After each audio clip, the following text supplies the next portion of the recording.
Vous êtes une femme, jeune et tremblante, pressée contre la terre froide dans une tente qui sent la sueur et le cuir de cheval. Nous sommes en 1281, et l'air est épais de l'odeur âcre de la fumée d'un village tangut en flammes, quelque part, au-delà des murs de toile. Vos poignets sont douloureux, liés par une corde grossière qui vous creuse la peau, et votre cœur bat si fort que vous êtes sûr que les hommes dehors peuvent l'entendre. Des sabots tonnent, secouant le sol sous vous, et les cris gutturaux des guerriers mongols perçant la nuit, durs, triomphales et terriblement proches. Vous ne savez pas si c'est votre village qu'ils ont incendié ou un autre, mais les cris que vous avez entendus plus tôt résonnent encore dans vos oreilles, vifs et fugaces, comme le crépitement d'un fouet. Une ombre se meut à l'entrée de la tente, une silhouette large et immuable, et vous reculez, haletant, alors que la trappe s'ouvre. L'homme qui entre n'est pas un guerrier quelconque. Ses yeux, durs comme du silex, balayent l'espace sombre. Et bien que vous ne l'ayez jamais vu auparavant, vous savez qui il est. Tout le monde le sait. Genghis Khan, le conquérant, dont le nom est murmuré avec terreur des steppes aux villes de Jin. Il ne parle pas, mais sa présence remplit la tente, comme une tempête, et vous vous rendez compte avec un malaise nauséeux que vous n'êtes pas là par hasard. Vous êtes un prix, un butin de guerre, et le poids de cette vérité vous écrase plus fortement que les cordes ne le pourraient jamais. Avant de plonger dans ces histoires oubliées de survie et de souffrance, si vous aimez apprendre les vérités cachées de l'histoire, pensez à cliquer sur le bouton « J'aime » et à vous abonner pour plus de contenu comme celui-ci. Et veuillez commenter ci-dessous pour me faire savoir d'où vous écoutez. Je trouve incroyable que nous explorions ces anciennes histoires ensemble, de différentes parties du monde, connectées à travers le temps et l'espace par notre curiosité partagée pour le passé. La nuit est interminable, et le camp est une cacophonie de métal qui claque, de feu qui crépite, et des gémissements sourds des vaincus. Vous n'êtes pas seul dans la tente. D'autres femmes, leurs visages marqués de saleté et de peur, se serrent à proximité, leurs yeux se déplaçant comme des animaux pris au piège. Certaines sont de votre village, d'autres de lieux que vous ne connaîtrez jamais. Les Mongols se fichent de vos noms ou de vos histoires. Pour eux, vous êtes une monnaie, un moyen de consolider leur empire ou de satisfaire les appétits de ces guerriers. L'homme qui est entré, Genghis Khan, né Temujin en 1162 après J.C. sur les rives de la rivière Honan, reste immobile un instant, son manteau fourré attrapant le faible éclat d'une seule lampe à huile. Son visage est hâlé, sa mâchoire serrée, mais il y a un scintillement de quelque chose dans son regard. Du calcul peut-être, ou une soif qui dépasse le champ de bataille. Il ne vous touche pas, pas encore. Au lieu de cela, il fait un signe. À l'un de ses gardes, une silhouette imposante avec une cicatrice allant du temple au menton et murmure quelque chose dans une langue que vous ne comprenez pas. Le garde acquiesce et entraîne l'une des autres femmes sur ses pieds, son cri étouffé englouti par le bruit extérieur. Vous voulez crier, vous battre, mais votre corps vous trahit, figé par la terreur de ce qui va suivre. Ce n'est pas seulement une histoire de batailles et de conquêtes, bien que ce soient les histoires que l'histoire aime raconter. L'empire mongol, forgé par Genghis Khan de 1206 à sa mort en 1227 après J.C., s'étendait du Pacifique à la mer Caspienne. Une vaste étendue de terre construite sur le dos des guerriers et la souffrance des conquérus. Mais sous les récits de charges de cavalerie et de villes en flammes se cache une vérité plus sombre, rarement évoquée dans les chroniques. L'utilisation systématique des femmes comme outil de guerre, de pouvoir et de plaisir. L'histoire secrète des Mongols, un texte du XIIIe siècle et l'une des rares sources mongoles quasi contemporaines, ne s'attarde pas sur ces détails, mais les récits perses et chinois écrits par ceux qui ont été témoins de la vague mongole en suggèrent l'ampleur. Des femmes comme vous, prises dans des villages de Shisha, de Kurasmia ou de l'état Jin, n'étaient pas seulement des victimes de guerre, mais des instruments du grand dessein de Genghis Khan. Pour comprendre cela, nous devons revenir à l'homme, lui-même et au monde qu'il a façonné. La vie de Tejin n'a pas été étrangère aux difficultés. Né dans le clan Bourjigan, il était le fils de Yugai, un chef de tribu mineur, et d'Eroun, une femme enlevée de la tribu Murket. En 1171 après J.C., lorsque Tejin n'avait que 9 ans, son père a été empoisonné par des rivaux, et sa tribu a abandonné sa famille à l'emprise impitoyable de la steppe. Erun a élevé ses enfants dans une pauvreté presque totale, leur apprenant à survivre grâce aux racines et au petit gibier tout en évitant les ennemis qui les considéraient comme des menaces. La propre épouse de Tejin, Bertha, fut kidnappée par les Murket en 1181 après JC, une blessure qui le marqua profondément. Il l'a secourue avec l'aide d'alliés tels que Jamukha et Toguru. Mais à son retour, elle était enceinte. L'enfant, Yoshi, né en 1182 après JC, fut accepté comme le fils de Tejin, bien que des murmures de doute persistassent. Ce moment brutal et personnel forgea l'homme qui deviendrait Genghis Khan. La steppe était un lieu où le pouvoir était fragile, la loyauté rare, et les femmes étaient souvent des pions dans des alliances ou des vengeances. Teikjan apprit tôt que contrôler signifiait survivre. En 1206 après JC, après des années de campagne brutale, Tejin avait uni les tribus mongoles et pris le titre de Genghis Khan, signifiant souverain universel. Son empire n'était pas seulement une machine militaire, mais un système de contrôle, et les femmes y jouaient un rôle central. Les Mongols, nomades et pragmatiques, considéraient le mariage et le concubinage comme des outils pour lier les tribus et assurer leur fidélité. Genghis eut 4 épouses principales, Bout, Kulan, Yasui et Yasugan, chacune supervisant un camp ou un ordo au sein de son immense harem. Des historiens comme Basange de Turbiche, dans son livre de 2023, Sex in the Land of Genghis Khan, estiment que le harem de Genghis comptait environ 500 femmes, bien que seulement 44 aient été officiellement enregistrées comme épouses ou concubines. Ces femmes étaient souvent les filles de souverains vaincus comme Shaka des Tangut ou la fille de l'empereur Jin, offertes en tribut pour épargner leur peuple à un nouveau massacre. Chaque nuit, Genghis visitait différentes tentes. Ses mouvements, gardés par le Keshig, une force d'élite de 10 000 hommes qui assurait sa sécurité et surveillait ses déplacements. Le harem n'était pas seulement une question de désir, c'était une institution politique, un moyen d'intégrer les peuples conquis dans la tapisserie mongole. Imaginez le poids de cette vie. Vous êtes l'une de ces femmes maintenant, arrachée, à votre foyer lors d'un raid à Wulahai en 120 après JC. Les murs de la ville, autrefois considérés comme imprenables, se sont effondrés sous les machines de siège mongoles. Et maintenant, vous êtes ici dans une yourte qui sent la laine, humide et les herbes brûlées.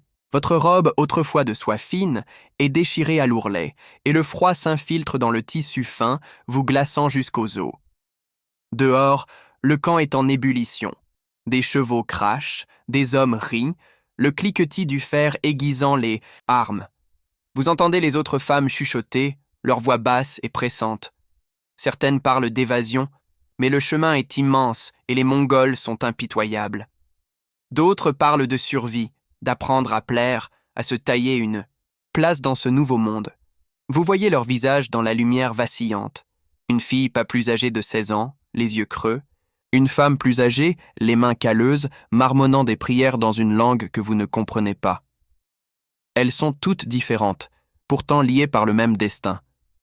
Le système mongol était cruel, mais calculé. Les femmes étaient divisées en catégories, épouses principales, concubines et esclaves. Les épouses principales, comme Bura, avaient un statut, gérant leur propre foyer et conseillant sur les affaires tribales. Les concubines, souvent des captives de haute naissance, vivaient dans un luxe relatif mais n'avaient aucune liberté. Les esclaves, comme vous pourriez l'être, étaient confrontés au pire destin.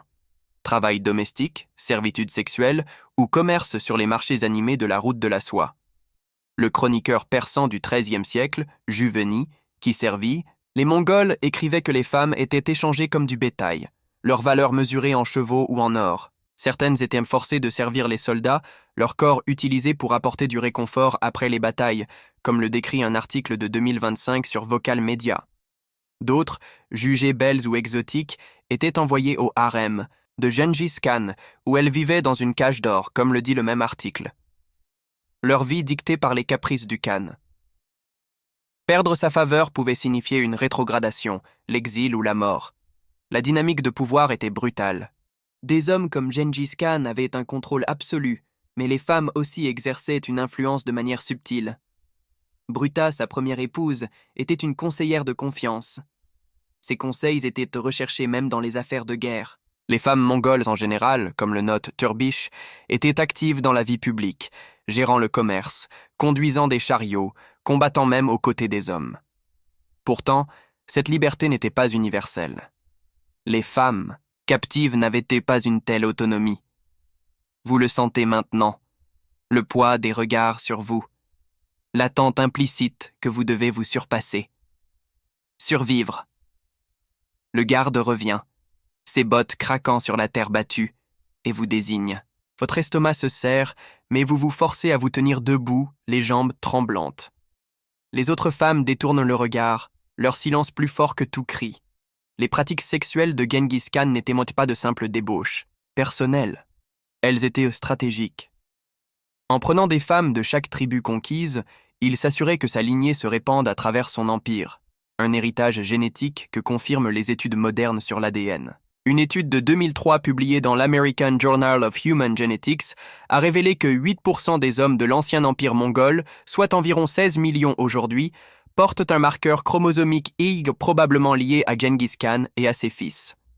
Ce n'était pas un hasard. Il a engendré des centaines, peut-être des milliers d'enfants, bien que seuls 9 enfants avec Berti soient nommés dans les archives.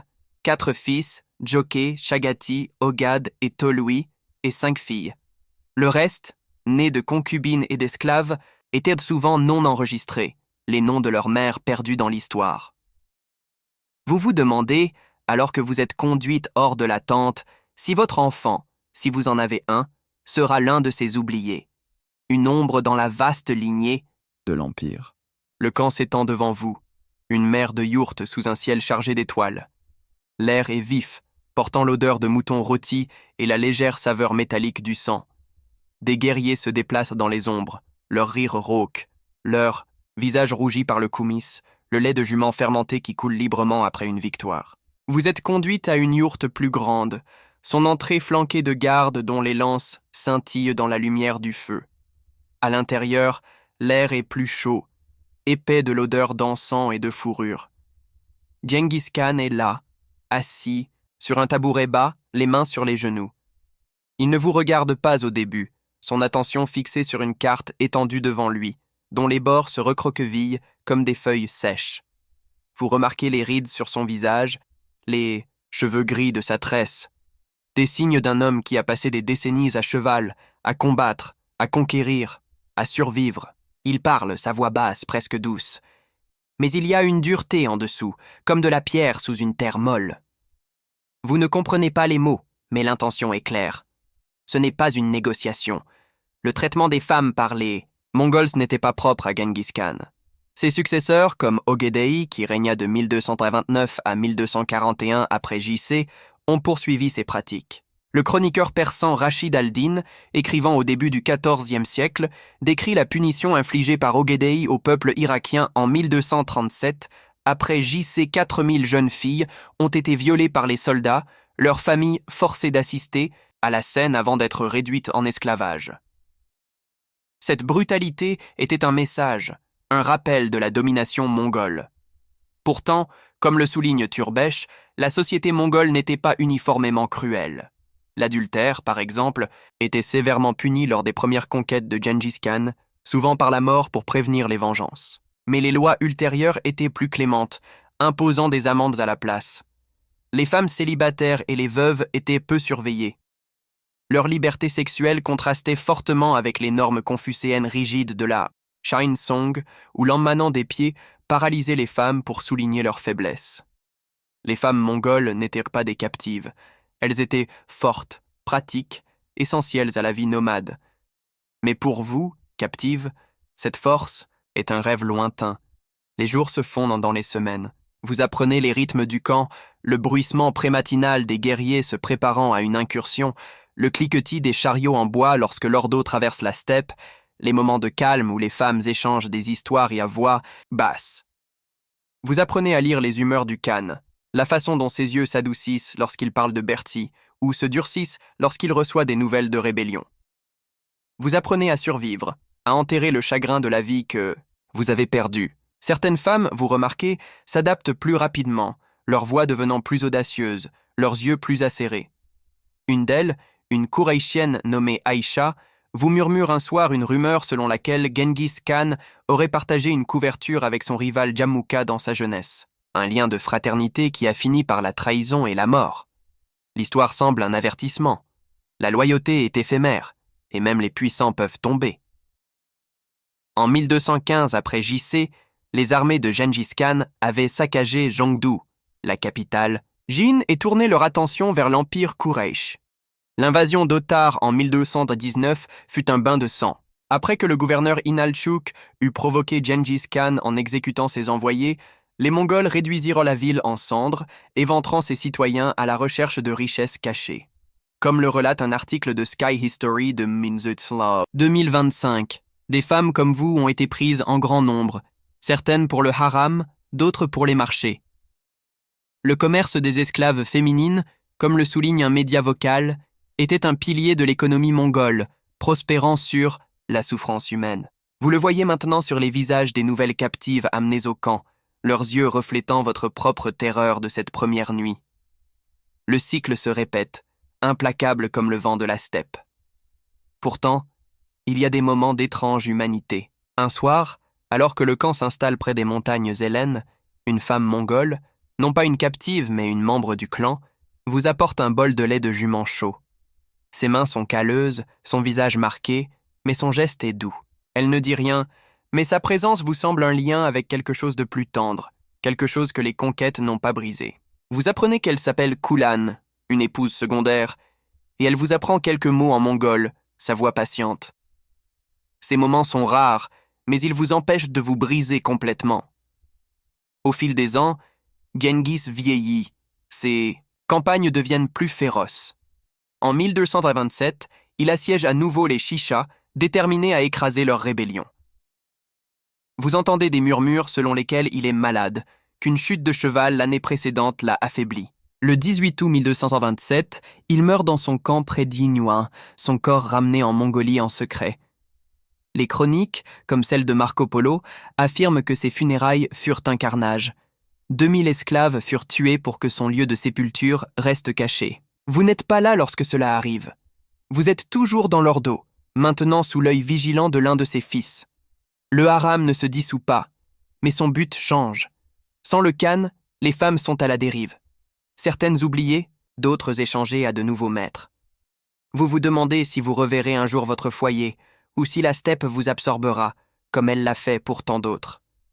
L'héritage des pratiques sexuelles de Gengis Khan ne réside pas seulement dans les enfants qu'il a engendrés ou les femmes qu'il a prises. Il réside dans le silence des chroniques, les histoires non écrites. L'histoire secrète des Mongols glorifie ses conquêtes, mais passe sous silence le coût humain. Des sources persanes et chinoises, comme celles de Juveni et Rachid al-Din, offrent des aperçus de la vérité, mais même elles sont filtrées à travers le prisme de leurs propres agendas. Aujourd'hui, les échos de cette souffrance persistent, non pas dans les livres d'histoire, mais dans l'ADN de millions de personnes, dans les histoires de femmes dont les noms n'ont jamais été enregistrés. Le camp extérieur est une bête. Vivante, son pouls fait de fer qui claque, de feu crépitant et des gémissements sourds de ceux qui ont tout perdu. Vous n'êtes pas seul dans la yourte. D'autres femmes se serrent les unes contre les autres, leurs visages pâles et marqués de cendres, leurs yeux se dérobant comme ceux de biches acculées. Certaines sont de votre village, leurs traits familiers déformés par la peur. D'autres sont des inconnus, leurs origines aussi lointaines que les étoiles au-dessus. Les Mongols se fichent de savoir qui vous étiez, filles de paysans, épouses de marchands, sœurs de nobles. Pour eux, vous êtes un bien, un moyen de consolider des alliances, de satisfaire des désirs ou de remplir les coffres de leur empire. Genghis Khan reste immobile un instant, son manteau fourré attrapant le faible scintillement d'une lampe à huile. Son visage est une carte de cicatrices et de rides, sa tresse striée de gris, mais son regard est vif et calculateur. Il y a une faim en lui, non seulement de chair, mais de pouvoir, des liens qui unissent son empire. Il murmure quelque chose à un garde, un homme imposant au visage marqué d'une cicatrice irrégulière. Le garde saisit une femme dans un coin. Son cri est bref, étouffé alors qu'elle est traînée dans la nuit. Vous voulez crier, griffonner la terre, mais votre corps est un traître, figé par le poids de ce qui va arriver. Ce n'est pas seulement l'histoire d'une conquête. Bien que les chroniques aiment chanter les batailles de Genghis Khan, sa cavalerie rugissant à travers la steppe, ses armées renversant des villes comme Jongdu en 1215 ou Sarakand en 1220, l'empire mongol forgé de 1206 à sa mort en 1227, était un colosse s'étendant de la mer du Japon à la Caspienne, bâti sur le sang et l'ambition. Mais sous les récits d'épées et de machines de siège se cache une histoire cachée, que les scribes ont à peine effleurée.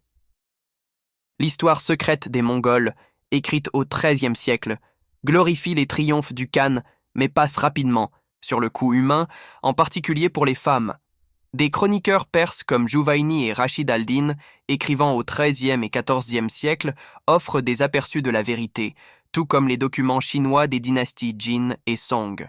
Des femmes comme vous, arrachées à leur foyer à Shisha, Khwarezmia ou dans les steppes de Kipchak, n'étaient pas de simples dommages collatéraux. Vous étiez des outils dans une machine immense utilisée pour lier les tribus, récompenser les guerriers et assurer l'héritage du Khan. Pour comprendre cela, nous devons retracer le chemin de l'homme devenu mythe et le monde qui l'a façonné. La vie de Tejin a commencé dans la misère. Né en 1162 après J.C. sur les rives de la rivière Onan, de Issoug, un chef de tribu mineur du clan Borgjigan, et d'Elun, une femme volée à la tribu des Murket. En 1171 après J.C., alors qu'il avait 9 ans, son père fut empoisonné par des rivaux tatars, et sa tribu abandonna sa famille à la cruauté de la steppe. Oloon élut ses enfants sur des racines sauvages et du petit gibier, apprenant à Tejin à supporter la faim et à esquiver les ennemis qui le considéraient comme une menace. La steppe était une école brutale où la loyauté était éphémère et le pouvoir était acquis par la force ou la ruse. En 1181, après J.C., la jeune épouse de Tejin, Berthe, fut kidnappée par les Merket, une blessure plus profonde que toute, l'âme. Il la secourut avec des alliés comme Jamukha et Togural, mais elle revint enceinte. L'enfant Yachi, né en 1182 après J.C., fut élevé comme son propre fils, bien que des soupçons de doute entassent leurs liens. Cette trahison a façonné la vision du monde de Tejin. La confiance était un luxe, et le contrôle était la survie. En 1206 après J.C., après des années de guerres et de trahisons, ayant tué son demi-frère Bektar, vaincu Jamukha et écrasé les Naïmans, il unit les tribus mongoles et prit le titre de Gengis Khan, souverain universel. Son empire était une machine de conquête, mais c'était aussi un système de contrôle, et les femmes en étaient les rouages invisibles. Les Mongols, nomades et pragmatiques, utilisèrent le mariage et le concubinage pour forger des alliances et soumettre les ennemis. Gengis avait 4 épouses principales, Bertha, Kulan, Yasui et Yogan, chacune gérant une horde, un camp mobile qui était à la fois foyer et centre politique. Son harem, comme le souligne l'historien Bazenjav Turbish dans son livre de 2023, Sex in the Land of Genghis Khan, pouvait compter 500 femmes, bien que seules 44 aient été enregistrées comme épouses ou concubines. Ces femmes c'étaient souvent des captives de haute naissance, comme Shaka, la fille du roi Tengu, ou la sœur de l'empereur Jin, offerte en hommage pour épargner leur peuple. Chaque nuit, Gengis se déplaçait entre les tentes. Ses visites, gardées par le Keshig, une force d'élite de 10 000 hommes qui traçaient chacun de ses pas. Le harem n'était pas une simple lubie. C'était un instrument politique, reliant les tribus conquises au joug mongol par le sang et l'obligation. Imaginez-vous maintenant captive de Wulahai, prise en 1207 après J.C. lorsque les machines de siège mongoles ont brisé les murs de la ville. Votre robe de soie, autrefois un cadeau de votre père, est déchirée sur l'ourlet, et le froid de la steppe vous pénètre, engourdissant vos doigts. La yourte sent la laine humide et les herbes brûlées, une douceur faible contrariée par le goût amer de la peur. Dehors, le camp bourdonne. Les chevaux halètent, leur souffle formant une vapeur dans le froid. Les guerriers aiguisent leurs lams, le bruit du métal sur le métal est un bourdonnement constant. Les autres femmes chuchotent, leurs voix sont sèches. Une fille, à peine 16 ans, serre ses genoux, ses yeux vides. Une femme plus âgée, les mains calleuses après des années de labeur, murmure des prières dans une langue que vous ne comprenez pas. Certaines parlent d'évasion, mais la steppe est une vaste prison. Et les éclats mongols cavalent plus vite que l'espoir. D'autres parlent de survie, d'apprendre à plaire, à se tailler une parcelle de sécurité. Vous le voyez sur leur visage. La mort lente de ce qu'elles étaient, remplacée par quelque chose de plus dur, de plus aigu. Le système mongol était précis dans sa cruauté. Les femmes étaient triées comme du bétail. Épouses principales, concubines, esclaves. Les épouses principales, comme Bertha, avaient le pouvoir, gérant le commerce et conseillant sur les différents tribaux. Les concubines, souvent filles de souverains vaincus, vivaient dans des cages dorées, leur statut lié à la faveur du khan. Les esclaves, comme vous pourriez l'être, connaissaient des destins plus sombres, cuisinant, nettoyant ou servant aux besoins les plus basiques des soldats. Javani, le chroniqueur persan, écrivait des femmes échangées contre des chevaux ou de l'or. Leur valeur était mesurée sur les marchés de Karakorum à Samarcande. Un article de Médias Vocaux de 2025 décrit des soldats utilisant des femmes captives pour se réconforter après les batailles. Leur corps était une récompense pour la victoire. Celles qui étaient considérées comme belles étaient envoyées au harem, où la vie était plus douce mais pas moins limitée. Perdre la faveur signifiait risquer tout. Rétrogradation, à l'esclavage, exil dans un camp éloigné ou une mort silencieuse et sans marque. Le pouvoir était un fil tendu. Genghis Khan avait le contrôle absolu, mais des femmes comme Bertha exerçaient une influence dans l'ombre. Elle conseillait, sur la guerre et la politique, sa voix pesait même parmi les généraux. Les femmes mongoles, comme le souligne Turbish, étaient partie intégrante de la vie nomade, conduisant des chariots, gérant des troupeaux, parfois se battant. Pourtant, les captives n'avaient pas cette liberté. Vous le sentez maintenant, le poids des regards, l'exigence implicite de performance, de survie. Le garde au visage cicatrisé revient, ses bottes craquant sous ses pas, et vous désigne du doigt. Votre estomac se noue, mais vous restez debout, les jambes tremblantes. Les autres femmes détournent les yeux, leur silence étant un criant. Soit. Les pratiques sexuelles de Genghis étaient stratégiques, non pas de simple luxure. En prenant des femmes de chaque tribu, Tangut, Korasmayan, Kipchak, il a tissé sa lignée dans son empire.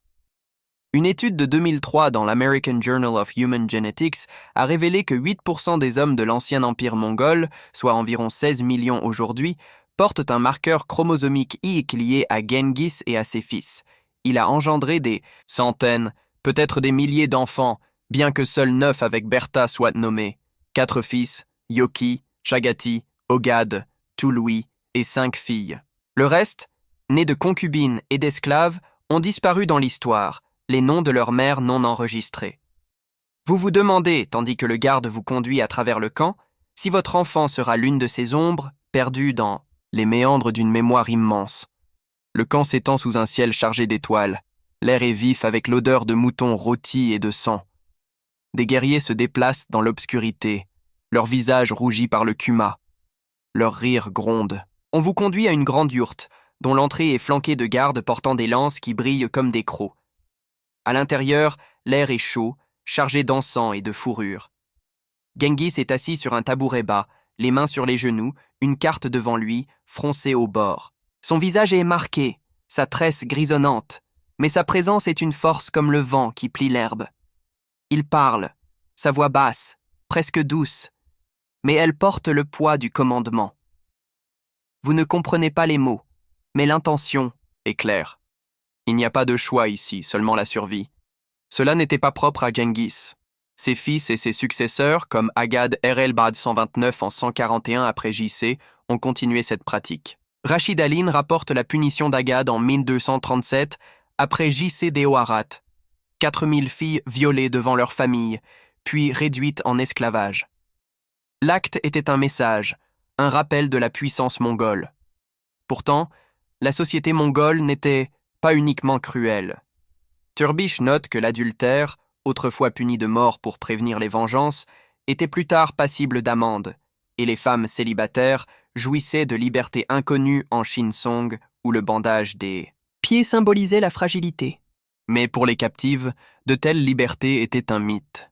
Vous l'apprenez au fur et à mesure que les jours deviennent des semaines, en mémorisant les rythmes du camp, le cliquetis des guerriers avant l'aube, le grincement des chariots. Lorsque l'ordo se déplace, les histoires chuchotées dans l'obscurité, vous apprenez à lire les humeurs de Genghis, ses yeux s'adoucissant pour Bertha, se durcissant face à la rébellion. Vous enterrez votre chagrin, votre foyer un souvenir, qui s'estompe. Certaines femmes s'adaptent plus vite. Une Khwarezmienne nommée Aïcha, les yeux aussi vifs qu'un faucon, vous murmure un soir l'histoire de Genghis et de Jamouka, frères d'armes qui partageaient une couverture dans leur jeunesse, pour que Théoin ordonne sa mort en 1205. L'histoire est un avertissement. Même les liens les plus étroits se brisent. En 1215, Genghis saccage Gyeongdu, et en 1219, il se tourne contre la Khwarezmie après que son gouverneur, Inaluk, ait massacré ses envoyés. L'article de Sky History de 2025 décrit la chute d'Ottra, les citoyens éventrés, les femmes réduites, en esclavage. Le commerce des esclaves, selon le récit vocal de Mauder, était un pilier de la vie mongole, prospérant sur le malheur humain. Vous le voyez chez les nouvelles captives, leurs yeux reflétant les vôtres de cette première nuit. Pourtant, il y a des étincelles de bonté. Près des montagnes Allen, une Mongole, Ken, vous apporte du lait de jument chaud. Ses mains sont calleuses, son visage marqué, mais son geste est une bouée de sauvetage. Elle vous apprend des mots, Mongole, sa voix ferme. Ces moments sont rares, mais ils vous maintiennent en vie. En 1227, Genghis, maintenant âgé, assiège Seashire à nouveau. Des murmures disent qu'il est faible, blessé d'une chute. Le 18 août 1227, il meurt près de Yunwan, son corps emporté. Les récits de Marco Polo affirment que 2000 esclaves ont été tués pour cacher sa tombe. Vous êtes toujours dans l'ordre, maintenant sous le regard d'un fils. Le harem change. Certaines femmes sont oubliées, d'autres échangées. Vous vous demandez si votre foyer est perdu pour toujours. L'héritage des pratiques de Genghis ne se limite pas à ses enfants ou à ses conquêtes. C'est dans le silence des chroniques. Les femmes dont les noms ont disparu. Juvani et Rachid el-Din laissent entrevoir la vérité. Mais le poids entier réside dans l'inécrit. Des millions de personnes aujourd'hui portent son sang, mais les mères sont des fantômes. Vous êtes assis seuls, les cordes ont disparu, mais leur douleur persiste. Les étoiles sont froides, le pas infini. Vous avez survécu, mais les cicatrices restent, gravées dans le hurlement du vent, portant les cris des oubliés à travers les âges.